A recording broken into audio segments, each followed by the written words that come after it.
Assalamualaikum warahmatullahi wabarakatuh. Kembali lagi dalam Isma Channel. Untuk hari ini aku ingin buat pujian sedikit berkenaan dengan RTM. Di mana RTM ini kita tahu kan, sebelum ni World Cup selama 2 bulan, penyiaran rasmi RTM yang memberikan terbaik lah, kita boleh katakan.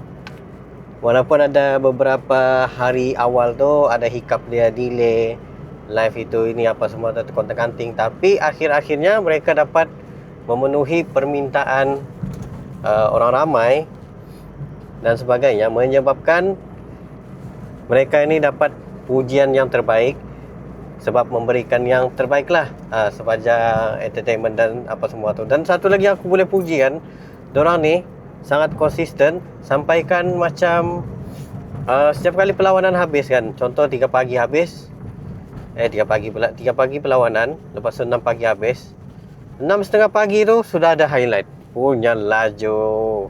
Jadi memang sedap lah untuk tengok kalau terlepas ke apa semua tu, tengok highlight balik ataupun buka kepada siaran ulangan dalam dia punya beberapa channel tu. Dari sana tu boleh tengok terus.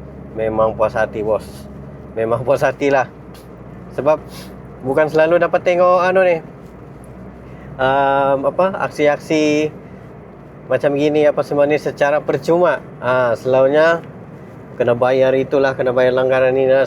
Tiba-tiba tersangkut dengan kontrak A, B, C, D, E, F, G. Penat begitu bos. Lagipun kita tahu kan, yang selalu memegang hak penyiaran tu adalah daripada ni sendiri, apa nama dia ni, Astro.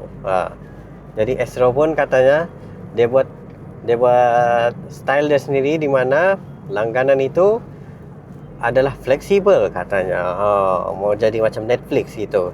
Jadinya bila dia buat fleksibel tu, makin mudah lah untuk dia separate daripada dia punya standard content versus yang untuk orang yang inginkan flexibility. Tetapi dalam Astro, kalau korang langgan yang jenis ada sport, artinya korang akan terikat dengan kontrak semula. Walaupun katanya tidak ada kontrak, tetapi akan terikat dengan 12 bulan kontrak. Itu aku jadi malas terus tu. Sedangkan itu adalah hak pengguna untuk melanjutkan kontrak ataupun tidak. Contohlah kan, kalau kita sudah langgan 3 bulan, lepas tu kita mau stop, mana dapat stop, terpaksa bayar sampai bulan 12 gitu, barulah boleh hilangkan kontrak. Memang musibat betul lah perangai orang ni kan.